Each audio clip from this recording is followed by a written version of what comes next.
Can everybody hear me? Yeah? Okay. Great to be with you. First of all, I really want to thank Christine for inviting me. I say this to her all the time. She's my hero. I even asked her, I said, Christine, do you work for a living? I see you everywhere. You're organizing everything. She goes, well, yeah, no, I'm a psychiatric nurse. I'm like, where do you find the time? She goes, well, I work evenings. So, I mean, she's absolutely phenomenal. Also, by the way, we're going to have Tom Duggan on my show on Monday, 7:15. Trust me, we're going to make some big news. This guy is sitting on a bombshell of a story. We're going to make national news. So we got that coming. Oh my God, I see the "Don't Tread on Me" sign. Oh my God. Hey, I mean, now the dear leader, President Obama, has now given the order that our military members, you can't have that as a patch. That's considered a radical sign. Oh my God, what's next? The Nazi swastika? Oh my God. I mean, this is the kind of regime that we are now facing, my friends. And I got to tell you this, I'm seeing it through my callers, I'm seeing it through my listeners, and I'm definitely seeing it through my sources in Washington. As many of you know, I also, besides doing a daily show in Boston, I still write a regular column for the Washington Times. I talk to a lot of people in the newsroom, and I got very good contacts up on Capitol Hill. Let me tell all of you this, if you take this baby to the bank. The Democrats are now in full panic. Good. And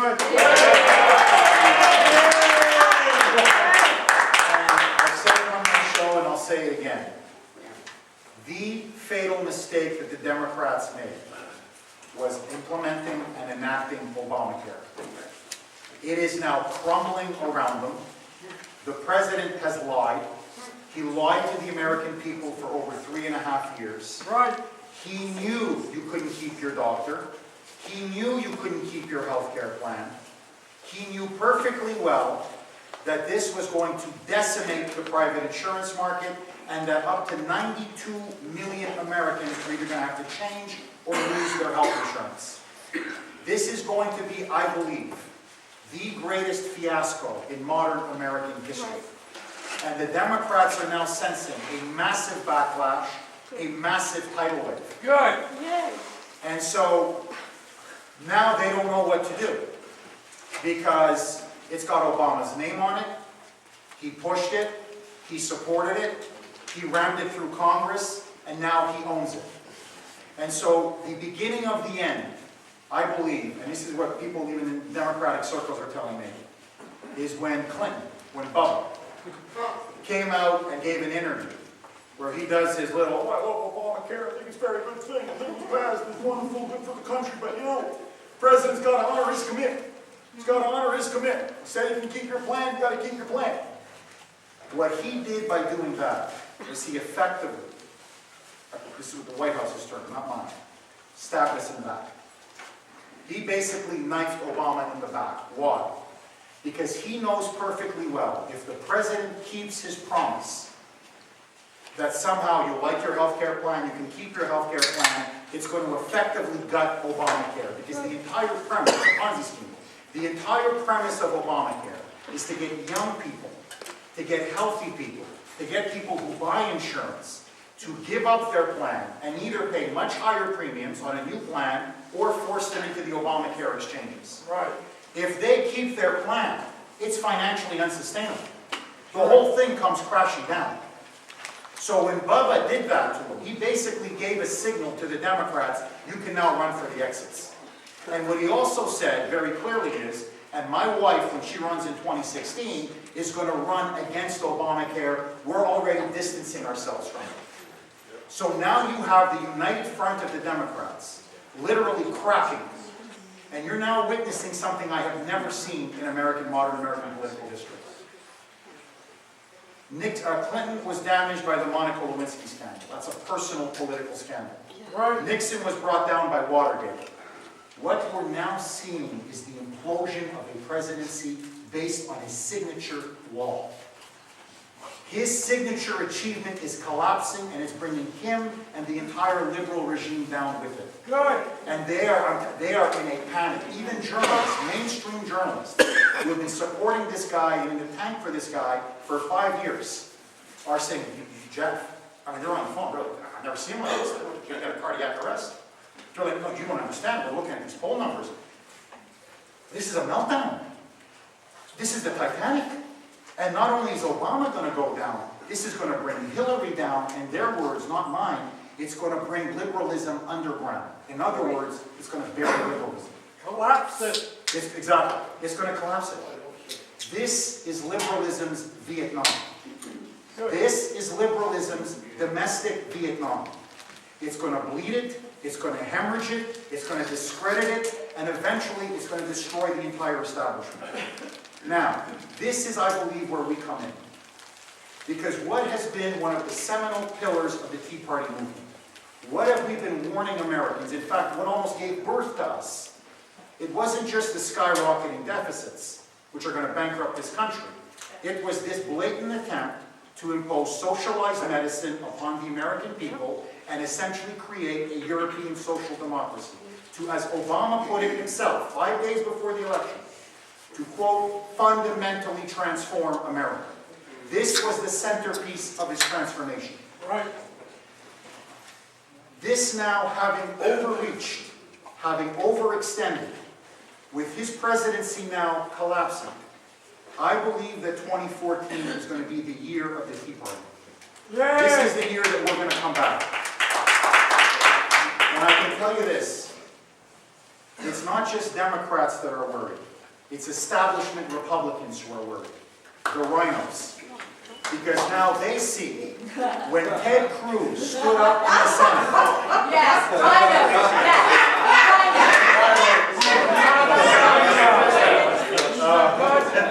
Republican. When they, I think the room's with Jeff.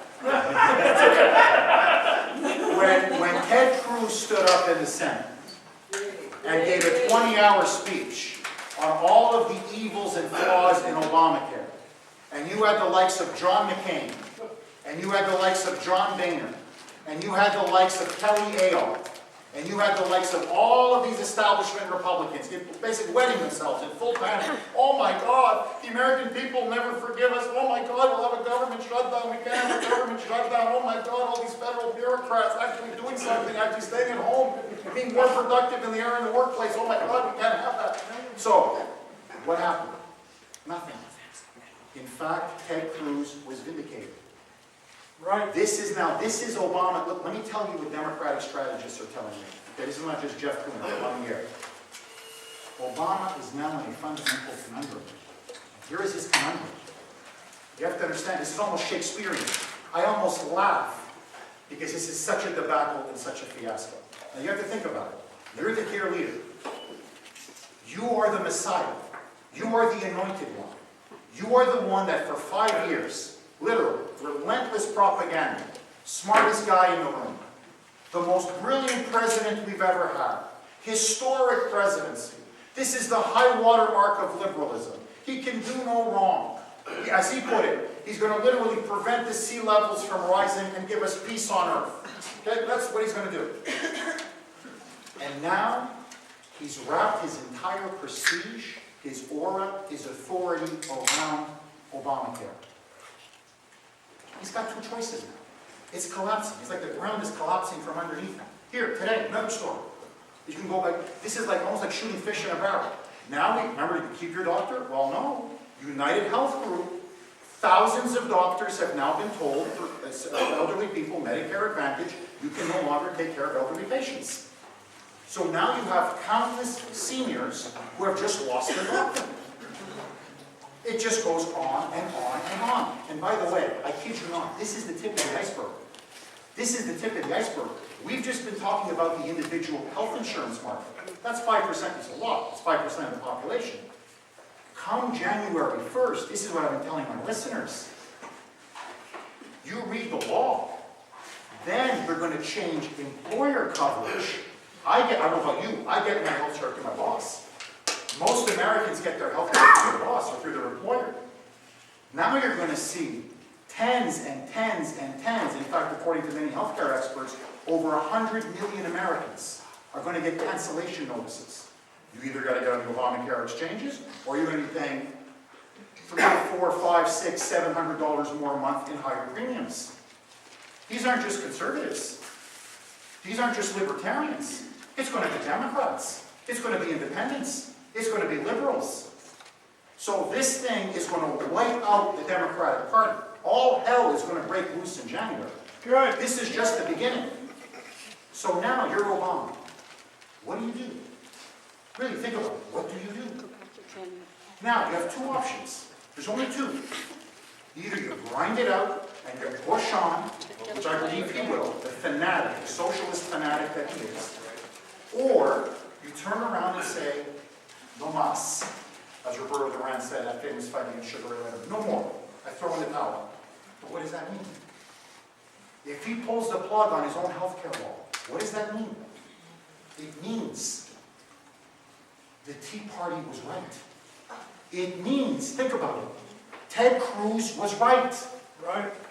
The so-called terrorist, the so-called anarchist, the so-called right-wing extremist, the so-called hostage taker was right. Either way, his political credibility is finished. So the question then is this: what do we do? We have been in the wilderness. We have been warning the American people. We have been the patriotic backbone, the resistance against this regime. My friends, here's what I think we need to do. It is now time, I believe, for freedom-loving Americans in this country to take back our movement, to take back the Republican Party, and to take back this country. And what you're now seeing, and this is where I mentioned the rhinos. Lindsey Graham is going to get primary. Kelly Ayotte is going to get primary. I mean, I could go all around the country. What you're going to see happen next year is the Republicans thought they could devour the Tea Party. What they're going to realize, to their amazement, is the Tea Party is going to devour them. This is where all of you come in. This is where we get now to civic activism. I can just tell you this. All of my years in Washington, D.C., all of my years of covering politics, as a professor of history, as a student of history, there is no more powerful weapon in politics and, frankly, in life than the truth. That's just a fact. Now, I'll give you a couple of examples. When the dissidents in the former Soviet Union said, this is an evil empire, this is a murderous regime, they killed them, they imprisoned them, they tortured them, but that idea couldn't be beaten because it was the truth. And eventually it won out. When we had slavery in this country, and people said, no, you can't hold other people in bondage. It's immoral. It's wrong. It's fundamentally anti-human. It took time, but the truth won out. Now, what do we stand for? What fundamentally does the Tea Party stand for? We believe that this is the greatest country in the history of the world. Right. It is. And this is not an opinion. It's a fact. And I'll prove it to you, all of you. Every single one of you. Actually, I am directly an immigrant. I immigrated from Canada. Every single one of you. How many generations you've been in America? Somebody came off the boat somewhere. Somebody. Our very existence is a repudiation of almost every other country in the world because people came from all over the world here. They came from Ireland, they came from Italy, they came from Poland, they came from China, they came from Japan, you name it, they came here. And the basis of this republic is our Constitution. This is what our founding fathers bequeathed to us, the greatest document of political liberty and human freedom ever invented. Ever. These were men who studied thousands of years of history, who looked at they studied ancient Rome, they studied ancient Greece, they studied the Italian city-states, they studied European kingdom after European kingdom, they studied the Chinese, they studied the Japanese, and they turned around and said, the key to maintaining human freedom and political liberty is to have a limited government with clearly delineated powers. Right. Whereby you entrench individual rights in a Bill of Rights. Right. And this man in the White House is now waging an unprecedented assault upon the Constitution, and upon this country's economic and political freedoms. What we stand for is nothing more and nothing less than the restoration of our founding principles. And in a nutshell, it is simply this. A government needs to balance its books. Right. I don't live beyond my means. Most of you, I'm sure, don't live beyond your means. What you take in is what you give out. Right. Not a penny more. How is this radical? How is this extremist? This is just common sense. Number two, we believe that people should have the right to decide for their own health care and their own health care choices. Right. We don't believe the federal government should control what doctor we see, what prescriptions we get, what health care plan we get. It's not the government's business. Right. And thirdly, and most importantly, we believe in individual freedom. We believe in the free enterprise system. We believe in the rule of law. In other words, we believe in everything that made this country exceptional and great. Now, my friends, this is not just a winning agenda, to put it in Washington speak. These are the ideals that animated and drove this country for centuries. These are the ideals that made us the greatest country in the history of the world. These are the ideals, frankly, why our ancestors came here. If we speak this boldly, like Ted Cruz, like Rand Paul, like Mike Lee, Right. like Tea Party people across the country, no force on earth can stop us. None. And so what I'm telling all of you is this. Every email that you send, every website that you create, every phone call that you make to a radio show, every candidate that you support, whatever it is that you do, is one more nail in liberalism's coffin. It is one more nail in Obama's coffin. It is one more nail in socialism's coffin. What we have to understand is this. The liberty revolution that Ron Paul championed, that Jeff Kuhner champions, it's not a question of if, it's a question of when. And I believe the spark that's going to unleash this political revolution, we are actually, believe it or not, we are living through great days. I know it doesn't seem like it, but we are living through historic times. You know what this is? This is 1773. This is 1774. This is what our ancestors, the British, they just keep oppressing us, they keep taxing us, they keep regulating us, they won't stop. And we keep telling them, stop, we're warning you. We're loyal subjects, but there's only so much you can push us. Now, there's going to be no violence. There's no need to pick up muskets and fight. We're going to do it through the ballot box, legally, constitutionally.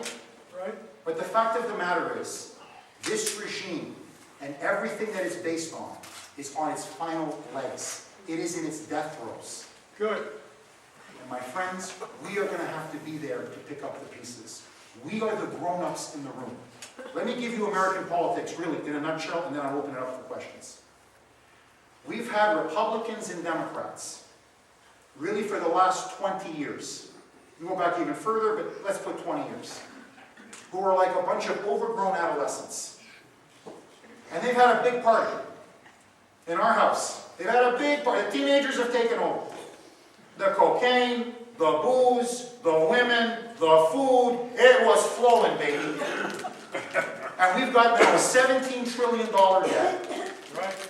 We've got entitlements, Social Security, Medicare, Medicaid, you can run down the whole list, that are literally unsustainable. Look, let me give you the big number. Everyone hears about the $17 trillion debt, which is huge. Let me give you even a bigger number. You put all of our entitlements together, the unfunded liabilities, Social Security, Medicare, Medicaid, it is $91 trillion in unfunded liabilities. 91 trillion. Do you know what 91 trillion is? I kid you not. Don't take my word for it. Look it up. It is the entire economy of the world. 2 times.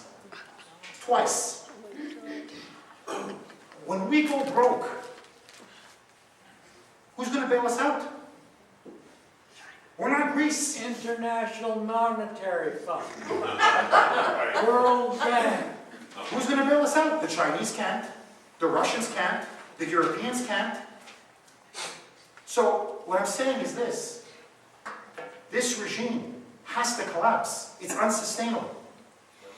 So what we need to do now is we need to get ready for the 2014 elections. That means you need to get involved, all of you. This is our moment. This is our time.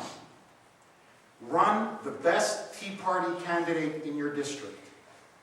Mobilize together. Let me tell you something that has been working for me now for years. I work with like-minded people. My business is information. I'm a journalist. I read the same websites. We feed each other information. I get emails. I get texts. Information, knowledge is power. The more we interact with one another, the more we share information with one another, the more we disseminate information, we are actually educating the American people. I swear, I'm not trying to toot my own horn. They told me my show could not work in Boston. Not only is my show exceeding all expectations, we are now becoming the #1 show in Greater Boston. Good. I can't tell you how many emails. This is what I want to tell you. How many emails, calls. Jeff, I was a Democrat, but I've been listening to you now. You've converted me. Jeff, I was an independent. You've converted me. Jeff, I was a liberal. You've converted me. It's what Ron Paul's been doing on the Federal Reserve. Right. It's what Ron Paul has been doing on the welfare warfare state. It's what Ron Paul has been doing about the Constitution, individual liberties for years.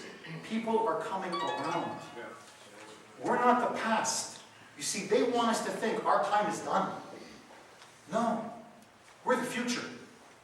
Do you know what we are? We're the dissidents in Eastern Europe in 1987. 2 years before the Berlin Wall comes down, I'm just saying, oh, this communism is going to be here forever. The libs were saying, liberals were saying for year after year, you'll never get rid of the Soviet Union, you have to accommodate it. 2 years later, the whole thing came crashing down. That's who we are. That's Thanks, what we are. Reagan. And so what we need to do, my friends, is now is our time. We have to now share information, get on the same websites, read this man's website, band together, support the right Tea Party candidate, go out there door to door, put up signs, pass out leaflets, pass out pamphlets. We have to have the courage of our convictions. And if we have the courage of our convictions, mark my words, no force on earth will stop us. God bless you, and I'll happen to any comments.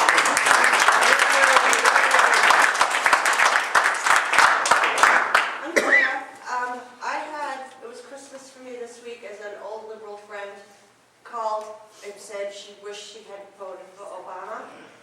And it was one of the most wonderful days I've had in a really long time. And so I was quiet, and then I hung up, and then later I called her and thanked her, But I think that's going to be happening. And I said, what's the best way to deal with that? I didn't want to do the I told you so's, or... That's a great question. That's a great question. I'll give you one example. Again, Tell her the truth. I'm not, yeah, well, he's right. Tell her the truth.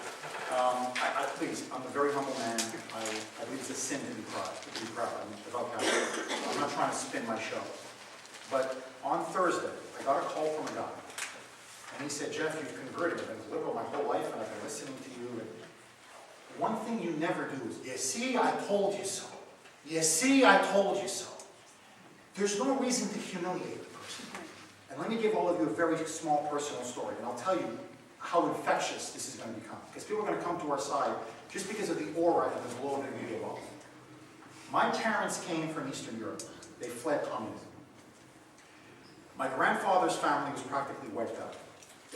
We celebrated a great victory in 1945 for people in Eastern Europe. The Red Locusts, the Red Army was pouring in.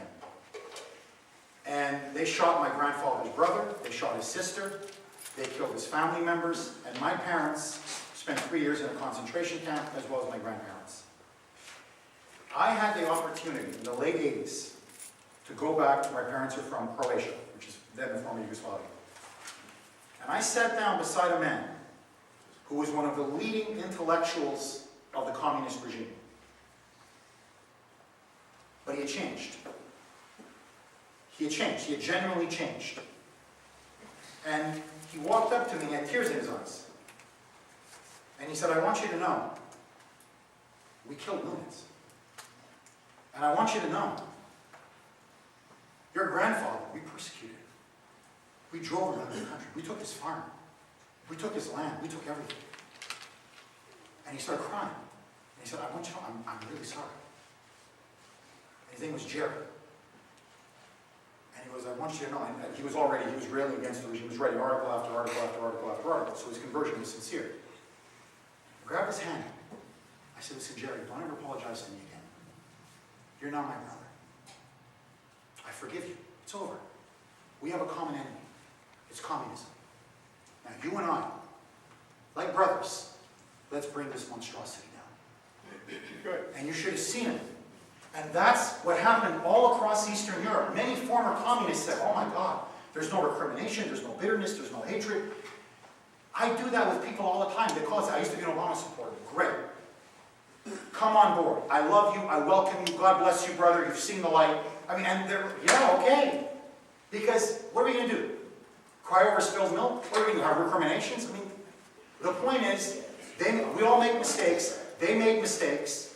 They're regretting it now. Believe me, the ones that are getting cancellation notices, they're regretting it now. And so the way to tell them is, it's okay. We all make mistakes. Let's just hope we never make this mistake again. Forgiveness. You stick the hand out and you say, whatever, ma'am, whatever, sir, whatever it is, and you say, hey, let's go defeat this guy. And I'm telling you, if we do that, it's going to even add more numbers to our ranks. I don't know if I answered your question. Beautiful.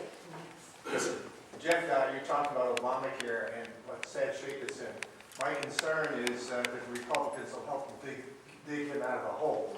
Upton, the bill that's being considered now, what is your sense of helping them fix it, or defund it, or let it run its course?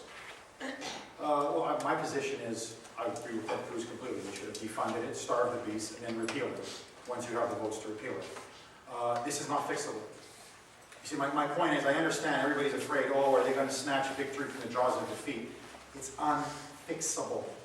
And this is what many Democrats don't understand. In fact, I'll tell you, look, I'll be very candid with you. Obama himself knew that Obamacare could never work. He knew it. I've been trying to stress this to people now for 3.5 years. I feel like I'm yelling from the rooftops, like I'm going to pull my hair out. This was never about health care. Right. This was about politics. Power. You nailed it. What he wanted to do, this is all he wanted. He wanted a bill that would destroy the private insurance market, bring it under the heel and control of the federal government. And what he really wants, and his real strategy, has never been Obamacare, has never been some kind of command, control, regulated, semi-private healthcare system. He wants single payer. He wants the full Monty. He wants a government monopoly on healthcare, like what I saw in Canada growing up, or what you have in England. In fact, he's been on the record about this. He goes, oh, I think my way to be single payer. I think my way to be single payer. So that's what he wants. Already, here, this weekend, watch, it'll be the news next week, you've got Democrats now coming out who are supporting Obamacare to the hilt. Now suddenly, I made a mistake. Oops, I'm sorry, but you know what? We need single payer. Single payer, that'll do it. So it's what liberals always do. It's what leftists always do. You use the government to destroy something, and then say, oh, the government's the solution. So that's what they want. Now, there's one problem. There's one problem, and this is where I go back to the government shutdown. This is why I was off the, well, it's not off the record, but anyway, it's no secret. I got very good relations with Cruz's people, Rand Paul's people, the Tea Party people in Washington. They read my column avidly. Go on the Senate floor. Hold up Congress. Shut the government down. Why? This is where they made their fatal mistake.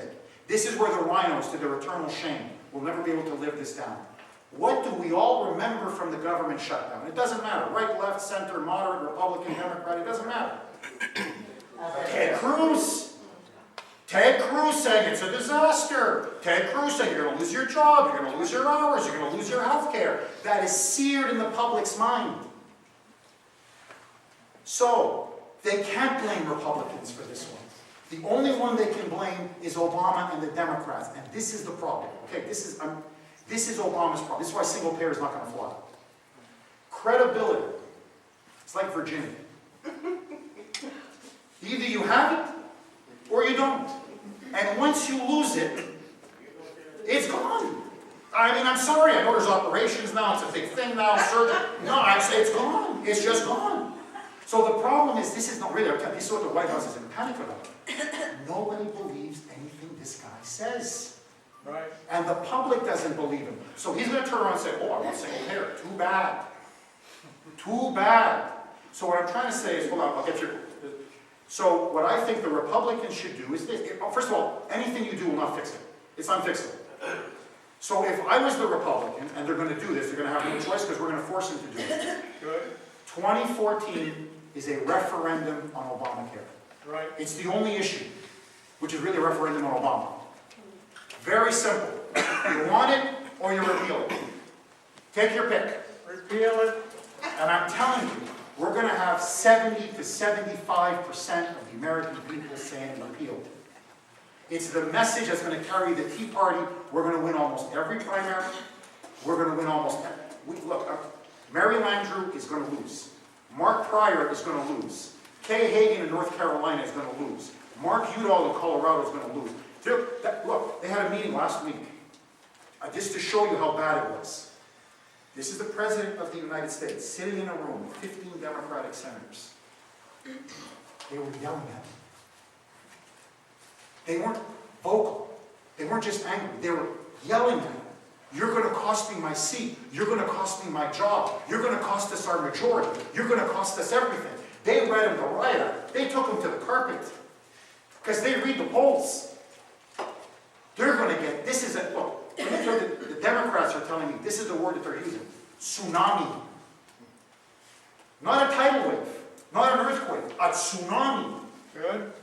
So what I'm saying is what Republicans need to do is this. They can do the Upton bill. They can try it. These are gimmicks to get Republicans. They want Democrats on record saying you can't keep your health care. That's all. It's all political posturing. What the Republicans now know, they have a huge wind behind their back. And they now know all they have to do is pound Obamacare, pound, pound, pound. And you push for repeal, the American people will say yes. But why are they even negotiating? Why are they bringing the Republicans in so it's going to be a nonpartisan fix? I mean, that's my concern, that they're going to turn this thing around, and we will have our skin in the game as well as them. Well, I can tell you this, and this is the other big story of our time. You're seeing liberalism collapse in front of us. You're also seeing the Republican Party now fracture. And really, I'll be honest, there are two parties. The Republican Party is not one party. It's really two parties. It is the Tea Party, which is us, constitutionalists, libertarians, whatever you want, phrase you want to use, and you have the establishment GOP. Now, they're very strong on top. They have the money, they have the lobbyists, they have the committees. But we're the ones with the troops on the ground. But don't you think we should keep them and in other states elect you people? Like new people? Well, you're a Tea Party. Yeah, no, here's what I think is going to happen. the- This is what they're realizing. But my point is We this. should keep the establishment party If- of Republicans If the Republicans, with Boehner. if Boehner, which he won't, Boehner is not going to commit suicide, he's not. If the Republicans try to save Obamacare or try to fix Obamacare, it's not fixable. So then they're going to become implicated in Obama's mess. They're going to get wiped out. So what I'm trying to tell you is, it's like a negotiating table. We got the gun. We got the gun. And we go to every establishment GOP, okay, well, primary. You sign on to this thing. You try to back Obamacare or fix it or reform it or amend it or whatever. We don't want it. Now, this is the issue. The Republicans in particular, the grassroots, will not support any establishment effort to try to fix or reform Obamacare. It won't happen. So what you're going to see happen is, mark my words, it's not just that you're going to see Republicans gain seats. This is the big thing. This is why they tried to destroy Ted Cruz. He's the future. You're going to see an army of Ted Cruz. Look, I can tell you, even Massachusetts, the bluest of blue states, I've got now Tea Party people, they want to run in state races, in local races. They're running everywhere. So what's going to happen is you're going to have Tea Party Republicans win primary after primary after primary. It's not like it's going to be the Republican Party in name. It's going to be the Tea Party in reality. So basically it's jump on board, get out of the way. So this is now, really, we are living, I believe, through revolutionary times. The ground is moving. It's a tectonic shift. It is moving underneath us. And it's moving against the Democrats, it's moving against the liberals, but it's also moving against the establishment Republicans. We have an army. And we are ready. We are the peasants with our pitchforks. And now we finally realized we don't need these aristocrats.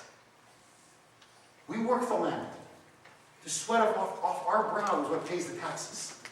We're the power, not them. And that's why I know it's depressing in Massachusetts, but I'm telling you, you get outside Massachusetts, my friends, we are the future. Trust me. So, you will see through 2014, you know who's going to be Times Person of the Year? The Tea Party. We are the story of 2014. You got 140. Well, whatever. If they're honest, they would say the Person of the Year is the Tea Party. Yes, Miss. Jeff, I just wanted to ask, first of all, congratulations on the ratings on your Thank show you. and the rankings. So, as someone who's worked with a lot of state representative candidates and local candidates to get elected, I always urge them to get on talk radio. So I'm curious what kind of freedom you think you'll have next year to bring candidates on air to have, we understand what a powerful tool, being able to get on your show would be for these candidates. And I'm just kind of curious if you're getting pressure behind the scenes or think that you might get some about not bringing people on air. Honestly, I get no pressure from behind the scenes. I put as many Tea Party people on my show as I can. What I can tell you is this, the Massachusetts State GOP is petrified of us. I'll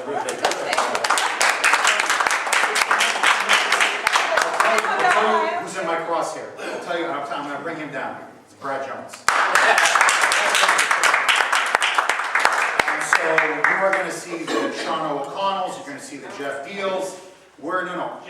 Jim Lyons. You are going to see real Tea Party Republicans.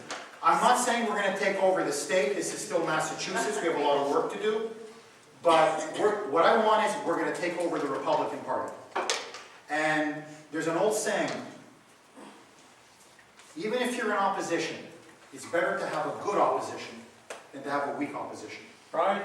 And at a minimum, let's give the people of Massachusetts a real alternative and a real choice. And look, we've been running rhinos now for how many years? How did that work out for the lawman, Scott Brown? How did that work out for Gabe Gomez?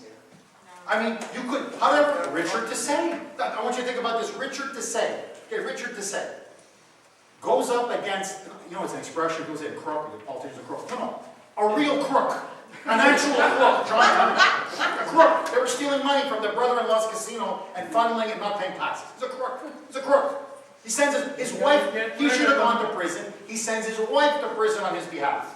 I swear to you. So they put up Richard Tessay. Now, Richard Tessay is pro-choice, pro-gay marriage, pro-environment, pro-cap and trade, pro-amnesty.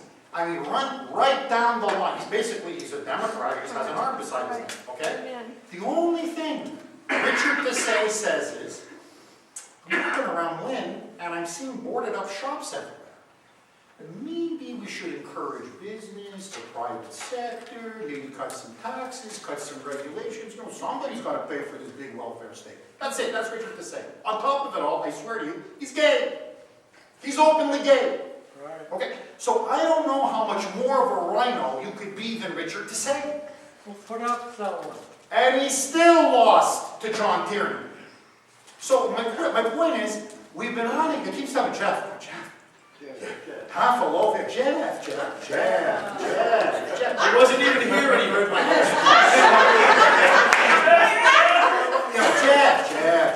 No, we have to run a rhino, Jeff. You have to run a moderate, Jeff. You have to be tolerant, Jeff. You have to show compassion, John Jeff. Sears saying that. And I'm like, and we keep losing. I mean, Gabe Gomez ran for on amnesty. Hell, he's Hispanic. He spoke Spanish, and he didn't get the Hispanic vote. So my point is that instead of losing with rhinos, why don't we try conservatives? And I mean, call me crazy. We ran a conservative in 80 under Reagan. I thought that turned out pretty good. 84, I don't know. Maybe I missed the memo. Reagan won a big landslide. The 94 Republicans, when they ran on a strong conservative, 2010. So when we run on strong pro-liberty, pro-freedom conservative issues, we win. Now, let's just say, oh, Jeff, okay, you can't win in Massachusetts. Okay, fine. Who says so you can't? How did Scott Brown win? I mean, the 41st vote just south of Obamacare. Bingo. The conservative, yeah. Bingo. And that's what I told him. I said, the Tea Party brought you to the dance. We had a town hall. I told him this right to his face. I said, Scott, you know what your big mistake was? You know why you lost? I call it Chief Spreading Bull. You know why you lost to Elizabeth Warren, the fake Indian? I said, you know why? There's an old expression. You gotta dance with the one who brought you. Yeah. Beautiful. We brought you to the dance, baby.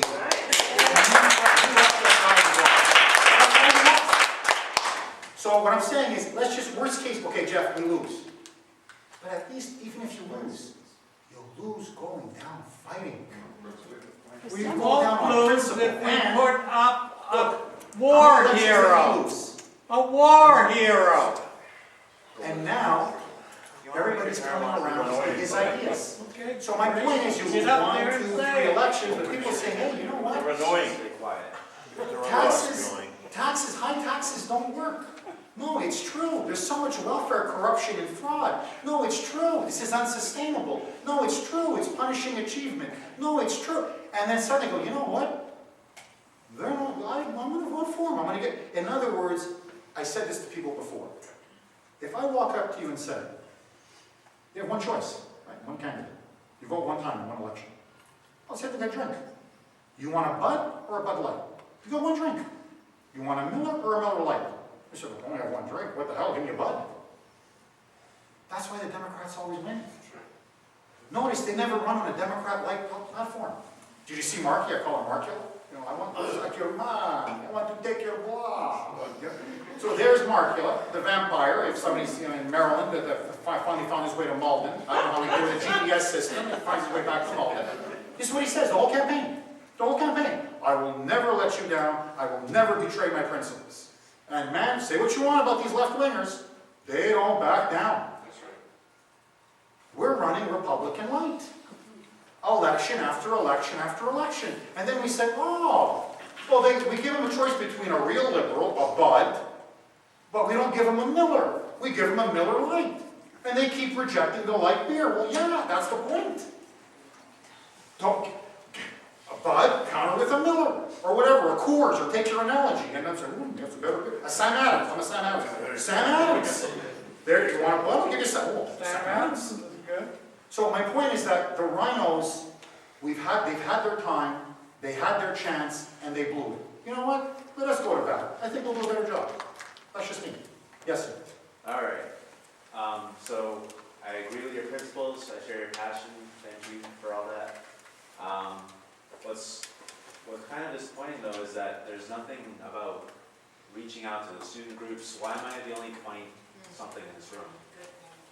If you really want to build armies and replace all the rhinos, you need to reach out to all these student groups. You know, Young Americans for Liberty just started their 500 chapter in this country. They didn't have help from Republicans. Why didn't you bring them? They've been successful because, you know, they found a bunch of other students that felt abandoned, also abandoned by Republicans. So reach out to them. YAL, Students for Liberty, my group, New England Objective Society. These groups, they're spread throughout New England and all over the country, and you know, they're all alone except when they're lucky enough to find someone who's kind of sort of like-minded. If you really want to win, you can't just fill a room with people that agree with you. I mean, everyone here who's talked is doing awesome work, but it's not enough. I've done a lot of work at UMass, and if where that's hard to promote liberty, it's UMass Amherst. Is anyone familiar with it? They'll only hire Marxists for the econ department. They churn out little communists in their labor studies program, like that's in their mission statement. But I haven't had any help. I'd like to respond to From- this gentleman. I've had support, I've had moral support, but no one has really reached out to say, hey, we appreciate what you're doing, and we really want the people who are in college now, who are going to be the future, to have the resources to fight this battle. No one is doing that. Can I respond? That's what needs to happen. How would you like it if some old white-haired guy like me goes to college and tries to convert all the students? It's not up to us, it's up to you. It's not about Because converting. you young people don't listen to us. Did you listen to your mother and father? No. I didn't either. I think what Nate is saying is It's not about Jeff has a conversion. hope that you might be able to draw some younger people in, and the younger people listen, and then they draw your Well, show. I can just, look, there's two answers to your question. The one answer is a much longer term answer. It's not going to be fixed today, and you're right. I had Marxist and communist and socialist professors. The left has brilliantly occupied what they call the commanding heights of culture. In fact, it was a plan of theirs from the 60s. They called it the Long March. The Long March was based off Mao. When Mao fought the nationalists in China, they had a long march to survive. And it was literally a Maoist idea, a communist idea, a long march through the institutions. And they said, we want to control the media, we want to control the public schools, we want to control Hollywood, we want to control the universities, all of the commanding heights of culture. So what they have brilliantly done, I have to give them their due, is basically they've taken over the public school system, they've taken over most of the universities, and they've now become essentially indoctrination camps, indoctrination centers. And this is where Obama got so much of his support. So we have to find a way to break that. I think homeschooling, frankly, is one of those ways. I think going after the teachers' unions is another way.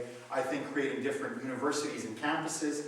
And what I do on a regular basis is I go to campuses. I go and I debate the students, I engage the students, because I'm a former professor. And you'd be amazed at the support that you get. But that's a long-term project. That can't just happen overnight. It took them 40 years to control the culture. It's going to take us a long time to get the culture back.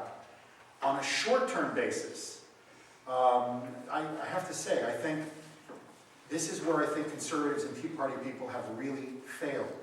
I think we need to reach out to the young, because in the end, this is the argument we have to make to the young.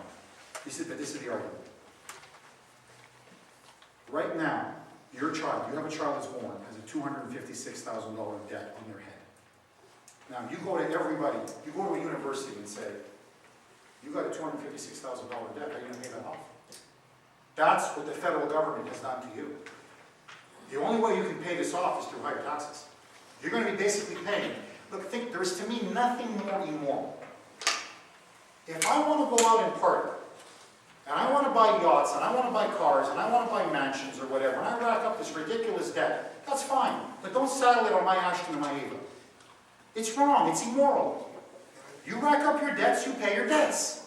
What we have now done, this is what is so sickening about what's going on in this country. Frankly, it's almost criminal. I swear to you, I think you should be hauled off in handcuffs. Is they have now mortgaged the futures of our children and grandchildren.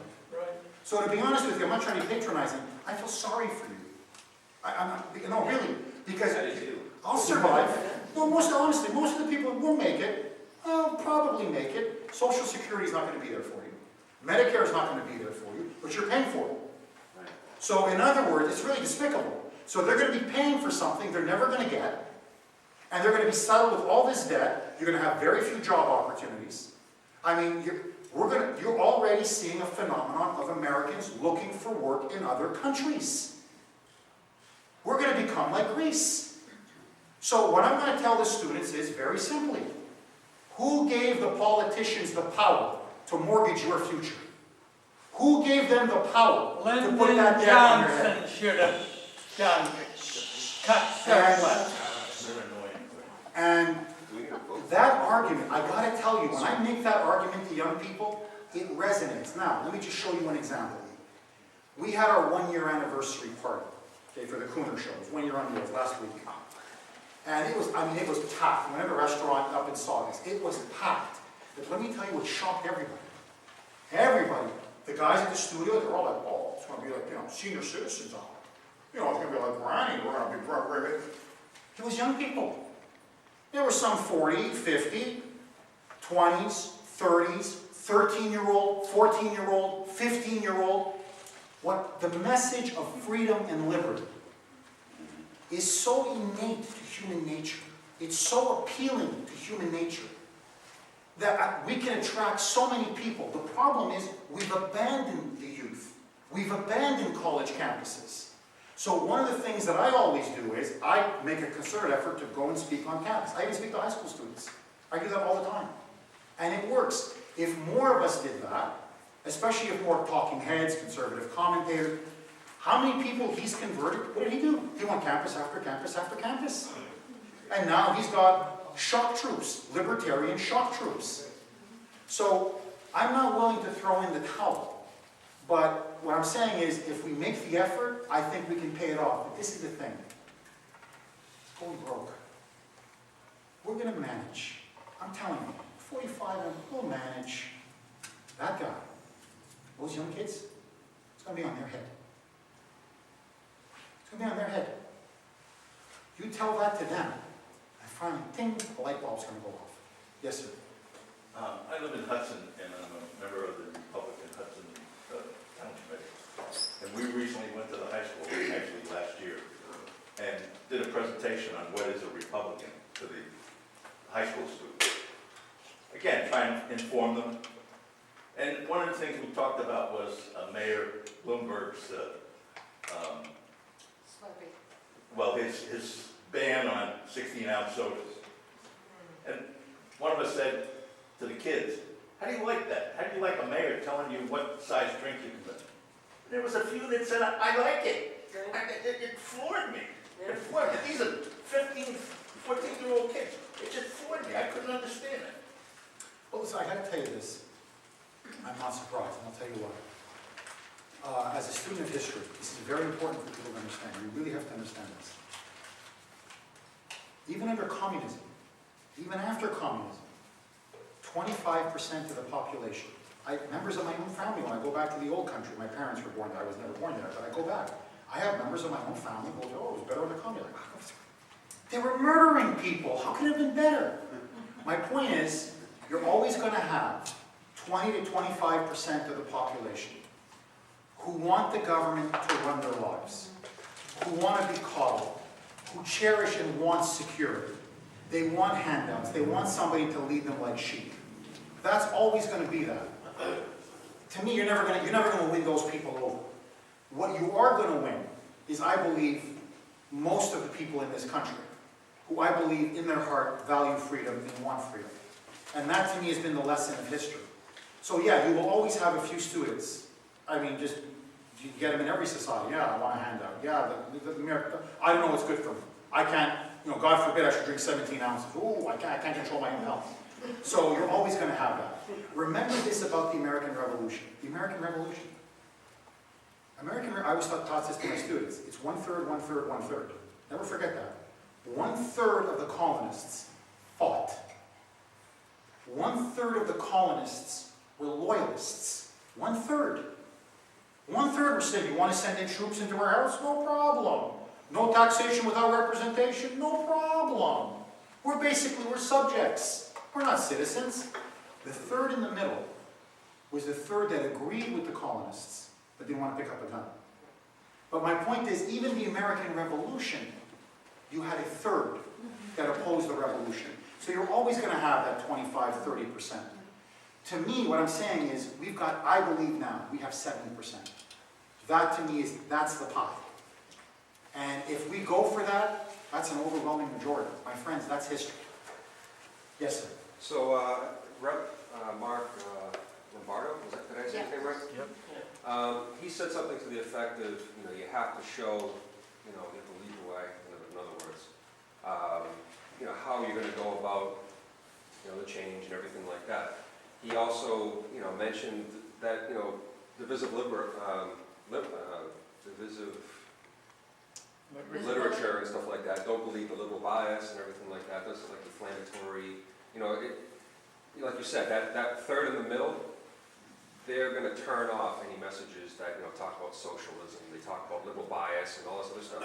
But speaking to the message, look, this healthcare thing, it's not best for the country because A, the kids are going to be spending for it in the future, and B, it's not giving you what you need in the short term. So you get neither. And so, the message for those, for instance, the millennials, which I'm not sure if you're a millennial, but the idea is that they're very community driven, but they're not requiring the handouts. They're not asking for anything. They want to give. It's the opposite. It's just a matter of being able to work that to, one side or the other as far as like how they're going to operate in their lives. Do you want them to lead their communities, or do you want them to take from their communities, I guess? You know what I mean? It's like, sure, you're community driven if you enjoy handouts, but you're also community driven if you sit out there and you say, look, let's try to see what we can do to fix this.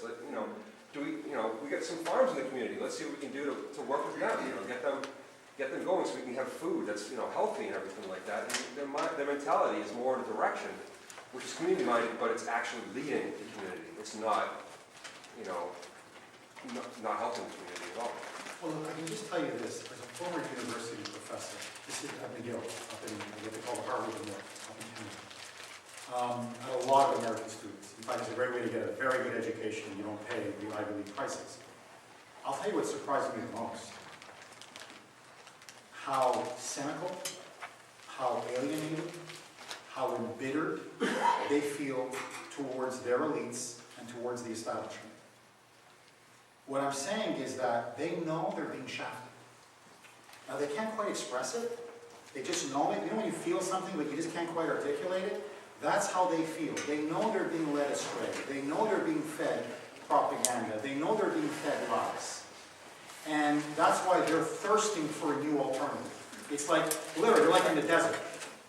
And the problem that we've had, I believe, is that, and this is why I think Ted Cruz has just been so spectacular, Rand Paul, we finally have people who have the courage of their convictions, who are articulate, who are smart, who lay it out in a very effective way, who are unashamed, who are not constantly apologizing, or qualifying, or nuancing, or mincing their words. And this is, I think, electrifying the country. And I think it's electrifying a lot of young people. And that's why they fear us. I'll tell you what we are, in all honesty.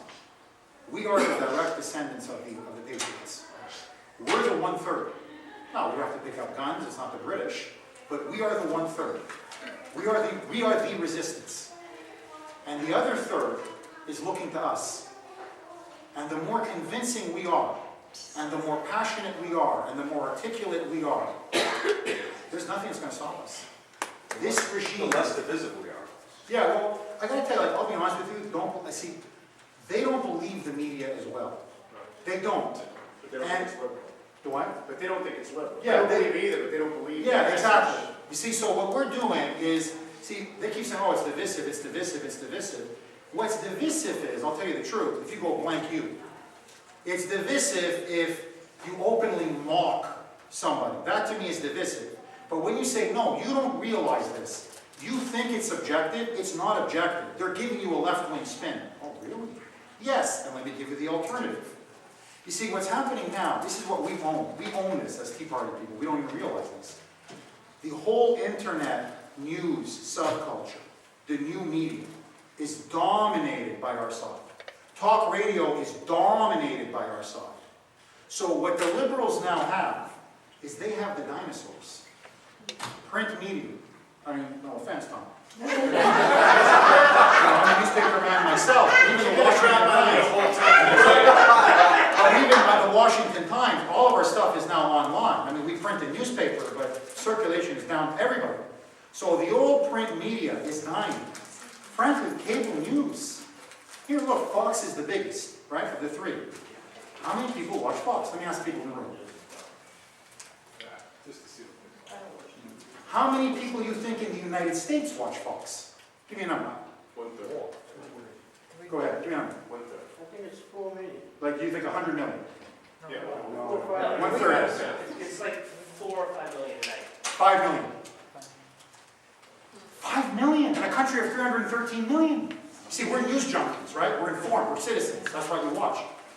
They're the best. MS Left BC gets basically less than 1 million. So my point is, what do they control? They're controlling yesterday's levers of power. We're starting to control today's levers of power. So what I'm saying is, really when I say a tectonic shift, you know, it's like it's tectonic, it's slow, but it's moving. It's moving. That's what's happening. And the big political manifestation of that, where you're going to see it's going to shock everybody, is going to be 2014. Mark my words. They're going to be like, oh, I thought they were all like crazies. I thought the Tea Party was discredited. Oh my God, this is a political slaughter. Everybody's falling like dominoes. And everybody's going to be in a panic. From the Republicans to the Democrats to the liberal regime. Just make this the last question. Okay. Jeff, first of all, hearing your speech is the first time in years I've been inspired and I feel good for this country. Thank you for your speech. Yeah. Somebody had to stand up and say what you said, and I appreciate you standing up and saying it to us. I'm leading an organization that I'm going to speak in the activist panel, and I want to get your feedback on it due to what you said. It's the right to refuse amendment. It's got the backing of Congressman Palazzo in the House and Senator Marco Rubio in the Senate. And now we really just need popular support. And I agree with you that Obamacare is going to be the #1 thing. We need a hammer to smash over the head of anybody who would support it in any way, shape, or form. And the right to refuse, I think, could be one of those tools. I just wanted your professional opinion, just advice to me as to how I can make that happen. Anything you can give me, I just inspired by what you said, and I think your opinion would be very helpful. Well, I mean, how active are you? I don't know much about your background. How active am I? Yes. I lead the whole, well, me and a number of people. I can just tell you this. We have coalitions in Nevada, California, Hawaii, Rhode Island, and Massachusetts. I can just tell you this. Emails work. I get a lot of emails, and I read emails. I'm just going to talk to the host, and a lot of my colleagues do. And it's information. So if you do that just alone, where you target talk show hosts, you target opinion leaders, you target local leaders, in other words, see, the thing is, a Tea Party, this is our greatest, it's our strength and it's our weakness. You know, the Irish have an expression. It's a very good, a person's strength is also his weakness. So if you're big and strong, you're probably not very fast and nimble. You know, and so we're spontaneous, we're volunteers, we're everywhere. But we don't have a command and control. We don't have nothing. We don't have any central organization. That's, by the way, where the left has always been. This goes back to the Bolsheviks. They are, I mean, I got, like the Democrats, I get all their talking points. They just do that. So what they do is they send a blast email. Okay, today, here's how we defend Obamacare. Point. And everybody, I don't just mean members of Congress, the liberal media, I mean, even my callers, I can tell the liberal callers, oh, you got the talking point this morning. So they're all mouthing, parroting the same thing. We don't do that. We're individuals. We all think for ourselves. What we got to do, my friends, this is the last step. We have to network. Let me give you an example. Right now in this room, everybody should be sharing everybody else's email. You should log, I don't know, 40, 50 people, whatever it is, let's say 50 people, just for argument's sake, you should have 49 email addresses in your phone. You should have this guy's email address. Right off the bat, you guys should be sharing information with each other when you have it. And that gets around. Then you share it to your friends, and you share it to your family members. And just look how it goes. It just spreads, it spreads, it spreads, it spreads, it spreads, it spreads. That's what we need to do. We don't network well enough. We don't. Everybody is doing their own little thing.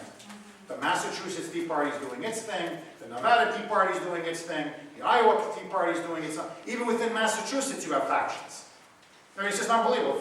That's why I really, honestly, that's why I said to her privately, I said, you're my hero. Yeah. No, really, because she's a unifier.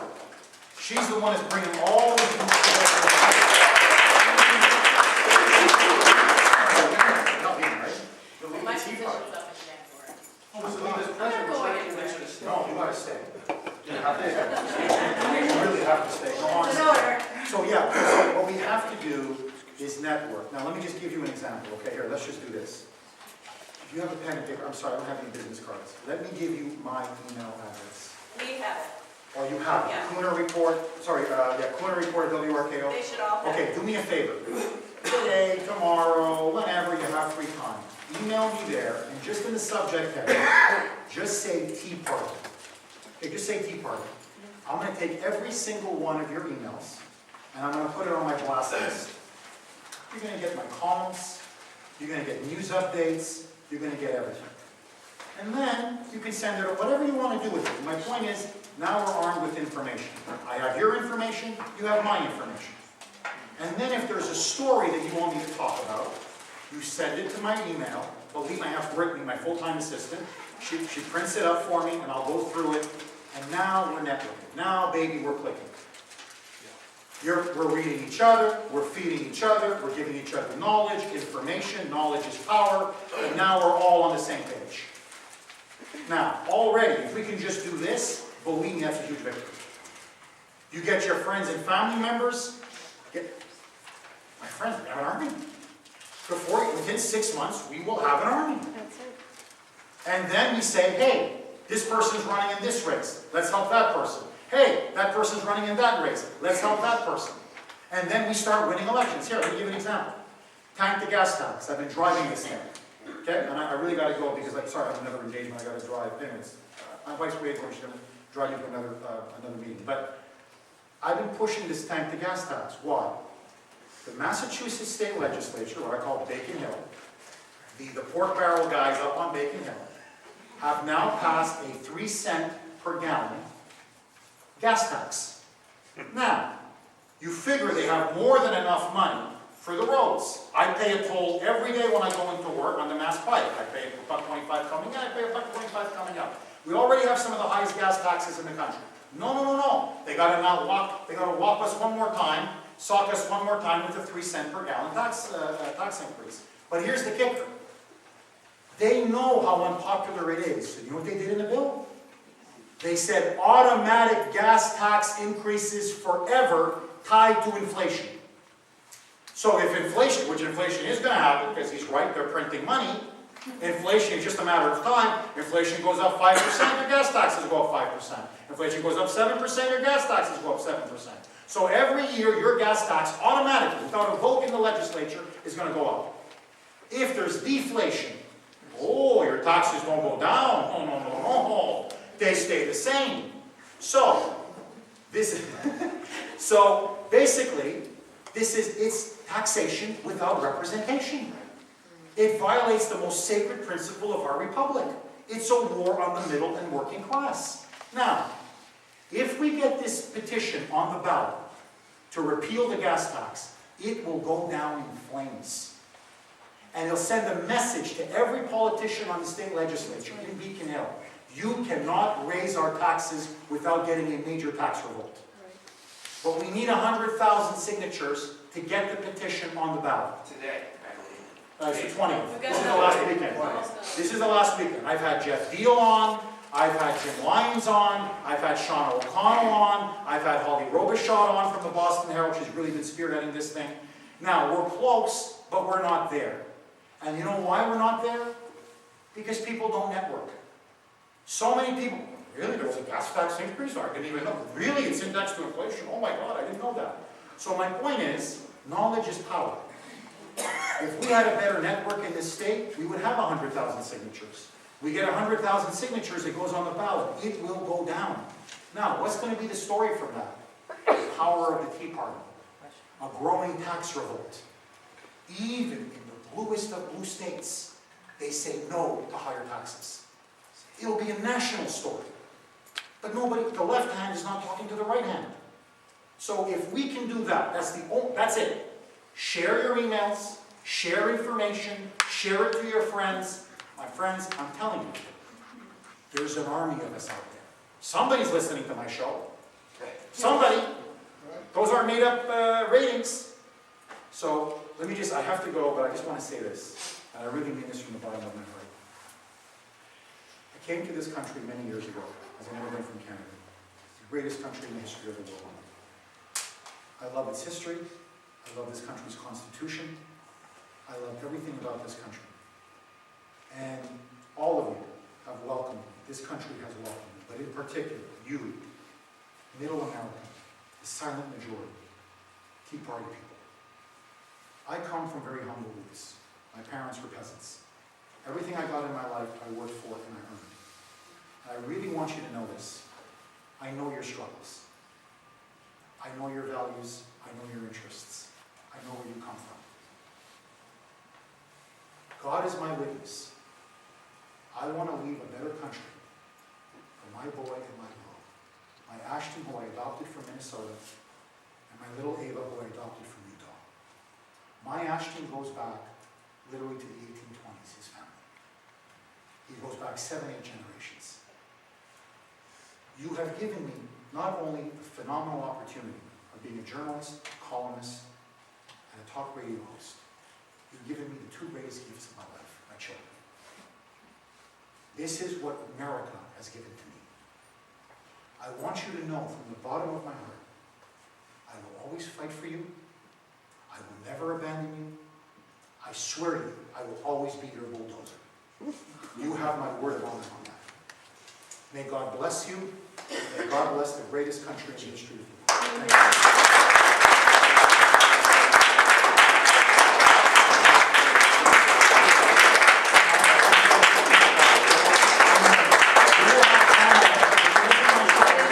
AM 680, we will have calm 7:15 on Monday.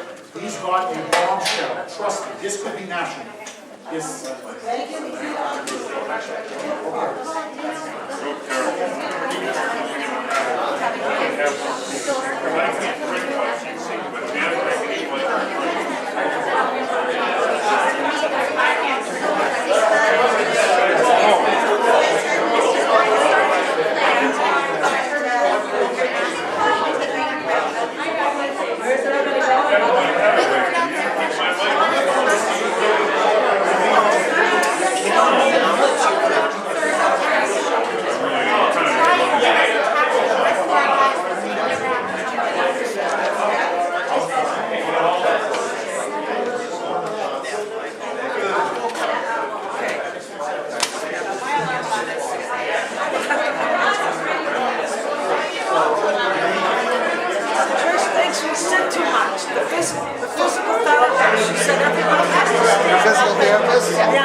You're my hero for shutting them up. That's all I can say.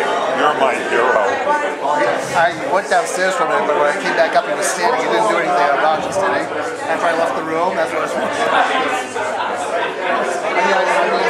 I kept waiting for Barley to do something. I actually have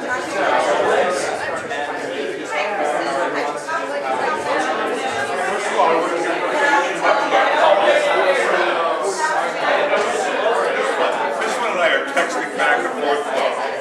I said,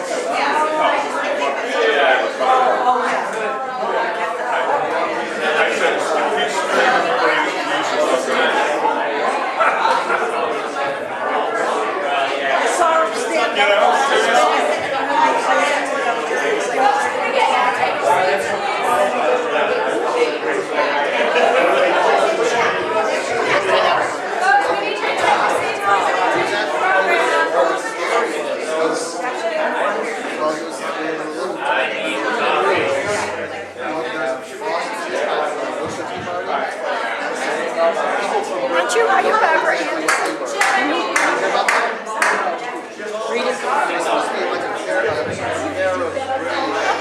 Oh, no. What happened was, I knew I was late, so I came up too fast. You know, because I knew I was late. I didn't have time to find you. Well, we're going to have a break. It's just me.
and years. It's so worth it. So I tell people to Great. So, I'm gonna continue on, and one thing Jeff mentioned is the importance of staying connected, and that's why you all have in your packets all the bios of all the speakers that spoke today.